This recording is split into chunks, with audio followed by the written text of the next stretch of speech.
Rapaziada, o Vasco perdeu pro Corinthians na Neoquímica Arena e não foi a derrota que assustou o torcedor vascaíno. Foi o jeito que o Vasco perdeu. Era para ter sido 5, 6-0. Com tranquilidade, o Vasco só tem um recurso: bola no Verratti. E com isso não dá para jogar o Campeonato Brasileiro. O Vasco precisa ter algo mais que isso, né, galera?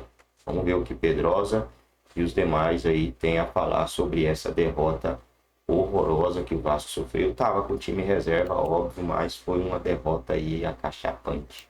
Agora é hora do Vasco, gente. Perdeu. Jogo na Neoquímica, calma. É difícil ganhar lá. Pensa assim. Poupou jogador, tem um negocinho, roda o VT. Depois ele vai ficar vermelho aí de nervoso. Ainda no início do primeiro tempo, o Memphis deu assistência e Yuri Alberto abriu o placar para o Timão. Não demorou muito para a dupla voltar a marcar e Memphis Depay fez o segundo. O Cruz Maltino voltou pressionado para a segunda etapa, correndo contra o tempo para tentar reverter o placar. Mesmo com as alterações, o domínio paulista continuou e Matheus Bidu chegou a fazer o terceiro. Após revisão do VAR, foi marcada a falta em Puma Rodrigues. O Timão ainda teria mais um gol anulado, dessa vez por impedimento no gol de Memphis. O jogo caminhava para o final quando o goleiro Léo Jardim falhou e o zagueiro João Vitor marcou contra, para sacramentar a primeira derrota do Vasco nesse Brasileirão. Final, Corinthians 3, Vasco 0. Ah, parou! Ah, Alex, que isso, Alex? Que loucura isso, já não, segunda rodada. Pedrosa, o que aconteceu? Que eu não entendi nada, gente. Muito precoce para falar em qualquer tipo de coisa de cair, loucura, inclusive. Muito pelo contrário, o Vasco Eles gostam de te ver nervoso. Não, o Vasco foi com 8 reservas, Fernanda, pro jogo contra a Neoquímica Arena, porque o Vasco tem um jogo amanhã na Copa Sul-Americana contra o Puerto Cabello. O Vasco não vence o Corinthians em São Paulo desde 2007. Ou seja, são quase 2 décadas sem vencer o Corinthians em São Paulo. Isso não é só uma especificidade desses jogadores. O problema é como você perde e, principalmente, se você toma uma decisão para colocar 8 jogadores do seu time reserva, e olha que nem são jogadores ruins, se você for pegar a escalação, é uma escalação decente, mas se você toma essa decisão, você tem que ter muita confiança no seu trabalho. Você tem que ter muita confiança que esses jogadores que são os reservas vão conseguir manter o padrão do time titular. E se o time titular já sofre sem padrão, imagina o time reserva.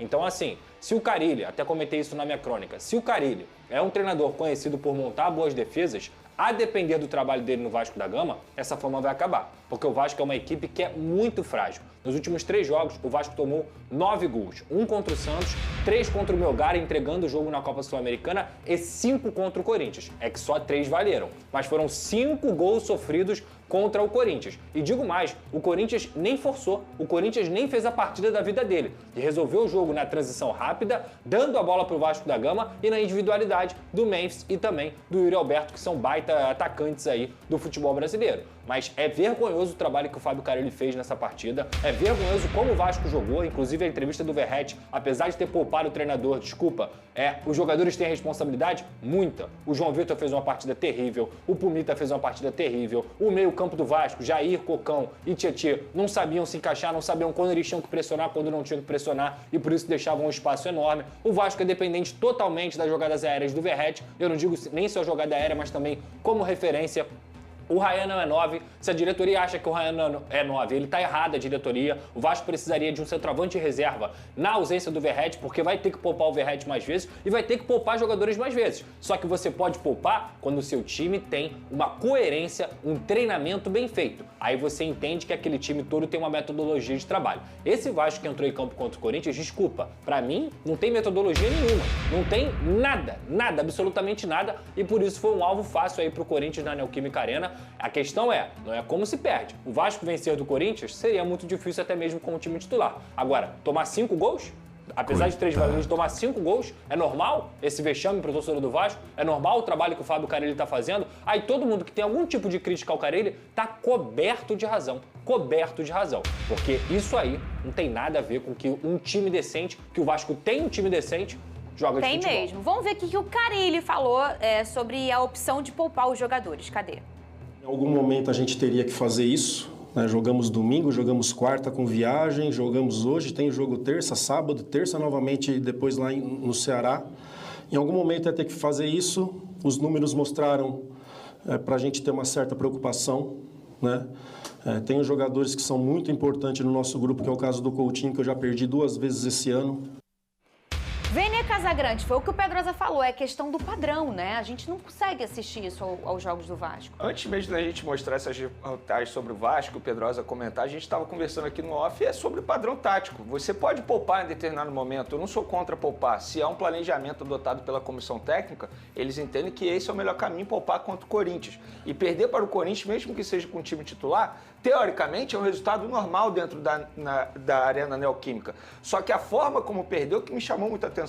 O Vasco mostrou ali que não tem nenhum padrão tático. E além disso, acho que a derrota mostra muita coisa também. Por exemplo, Pedrinho, recentemente, a gente até discutiu isso aqui, sobre o elenco ser top 8 do Campeonato Brasileiro. Eu discordo totalmente. Tanto é que a gente pôde ver isso. Eu entendo que os jogadores que entraram não são jogadores ruins, pelo contrário, são jogadores que em determinado momento até já foram titulares na equipe do Vasco da Gama. Só que o elenco do Vasco, se ele quiser, em determinado momento, ficar poupando desse jeito, e quando eu falo desse jeito, é poupar 8, 9 jogadores. Você não está poupando poucos jogadores, 2, 3, 4, são 8 jogadores, ou seja, é um time totalmente diferente que entra em campo. E se você faz isso, você tem que ter um padrão tático para a sua equipe, uma metodologia de trabalho muito bem feita com os jogadores. E a gente pode ver diante do Corinthians que isso não tem nada. O setor defensivo do Vasco foi uma peneira. O Corinthians fez o que quis ali e poderia ter sido mais, né, Pedrosa?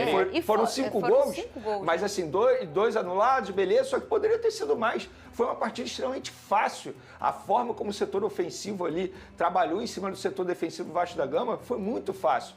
Então, acho que o Fábio Carille ele precisa melhorar isso. Melhorar o trabalho dele, o entendimento dos jogadores em relação ao trabalho dele. Não sou contra poupar. Repito, se a comissão técnica acha que esse jogo era o ideal, pensando na continuidade aí dos próximos jogos, tem jogo importante, por exemplo, contra o Flamengo, que é um clássico importante, não sou contra. Desde que o Fábio Carille ponha na cabeça dos jogadores a forma que ele quer que eles atuem em campo. Pedrosa, 2 perguntas para você. Tá todo mundo bravo com o Carille, né? O vascaíno que eu tô escutando por aí. A primeira é, você acha que ele deveria cair? A segunda é, você acha que ele deve cair? Que são duas perguntas diferentes. Uma é a sua opinião e a outra é informação. Vamos lá. Não sei se você tem.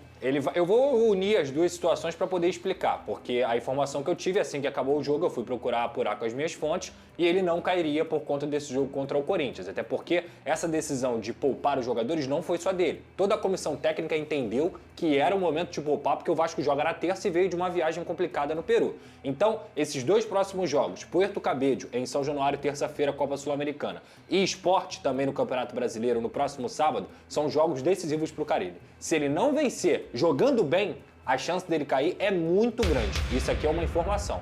Inclusive, tem muita gente falando aí, a multa do Carille é de 6 milhões. Isso é mentira, tá? A multa do Carille não é de 6 milhões. A multa do Carille é cerca de 10% desse valor e se for demitido no segundo semestre, cai para 5% desse valor que eu citei aqui. Então não é uma multa alta, isso não vai onerar o Vasco da Gama. O ponto é, eu acho que ele deveria cair agora, Fernanda, cada jogo que passa fica mais sustentável a manutenção do Carille. Então assim, se ele não jogar bem, vencer, não é só vencer, mas jogar bem contra o Puerto Cabello, fazer um saldo para a Copa Sul-Americana e jogar bem contra o Sport no sábado, aí eu acho que o ciclo do Carille vai estar acabado no Vasco da Gama. Fernandinha, só para complementar sobre poupar, quando eu falo que eu não sou contra, mas para mim essa decisão ela tem que ser institucional também. Não é justo você botar na conta apenas do treinador, o treinador tomar essa decisão sozinho. Quando eu falo institucional, tem que ter a participação do diretor, no caso Marcelo Santana, ou até mesmo do presidente Pedrinho. Tanto é que em determinados momentos lá no Flamengo eu falava isso também. Tem que ser uma decisão institucional. Não acho justo botar esse peso todo apenas no treinador. Muito bem. E a estreia do Renato Gaúcho, o Fluminense venceu o Bragantino com gol.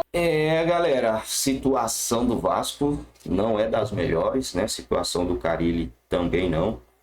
A sorte do Vasco é que venceu o primeiro jogo no Brasileiro, né? Venceu o Santos, pelo menos por enquanto. O Vasco está com 3 pontos. A gente tem uma turma ali com 1 ponto. Bragantino, Santos, Mirassol, Sport, Atlético Mineiro e Vitória. O Atlético Mineiro não vai ficar nessa situação, né?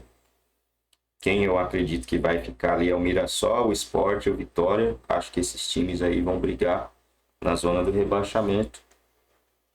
E aí vai ficar o quê? Santos, Red Bull Bragantino. Rapaz, vai cair algum time grande esse ano, hein? Tem o Ceará também, né? Tem o Ceará, tem o Juventude. Tem chance de cair time pequeno ainda, né? O campeonato ainda tá no começo.